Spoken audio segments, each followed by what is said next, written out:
Now we're ready to cut out our trousers, and I've put them on here already. There are three options really altogether how you can cut your trousers out, and one of them of course is the one that I'm using here for a smaller size where I can put them right next to each other.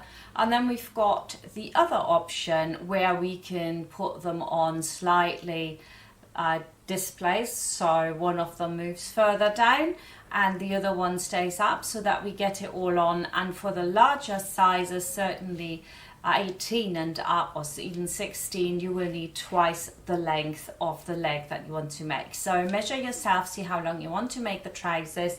When your pattern is ready, you could almost measure the pattern before you even buy your fabric if you like. We also got our back facings here, and I'm not going to put them on the fold here. What I'm going to do is, if you can see this, I'm going to cut them out once I've cut out my legs, so I have got more fabric left over and I can do something else with it, because it's a nice good chunk here. I might even get, you know, a little top out of it or something, not for myself but for a kiddo. Now we've cut everything out apart from the facings, and the way I want to cut these is that I just use anything that's left over. So I had a long strip left over between my two trousers, so instead of wasting some more fabric, I'm going to see if I can get my facings out of this, and that probably will work. Yay!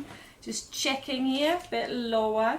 I'm actually pinning this on because the fabric can really move quite a bit and we don't want that. So they're cut on the fold, as you can see here. So let's cut these out. Get into the habit to cut from the left, and only when, you know, it can't be avoided, you cut from the other side.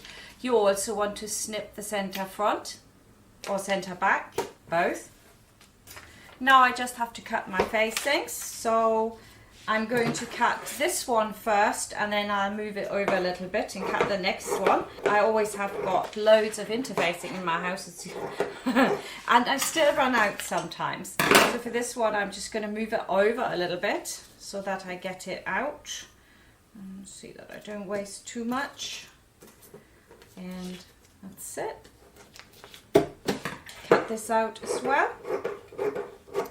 And now we are ready to just prepare the pieces, and that means that we're going to do some overlocking or serging, and we're also going to iron our interfacing to the facings. Put your iron onto it, make sure that the underside of the fabric is facing up, of course, and that the knobbly side of the interfacing is facing down, because that's the side that glues everything on. You can leave your iron on for quite a while, and you can count to 8 actually. That's what I used to do when I was an apprentice. That was our rule. Count to 8.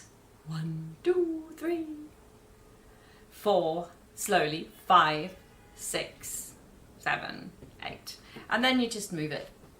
And so you don't have to be worried too much when you're working with linen either. It's not one of the fibers that burns very easily. As you can see, I can just leave that iron standing on there quite a bit, and then I move it over.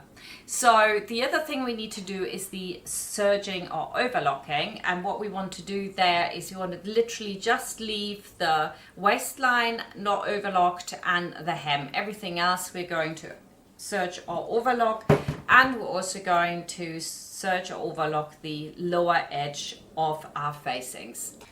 Now we've got everything nicely prepped, we can go over to the next chapter and we can put it in our zip. So I'll see you there.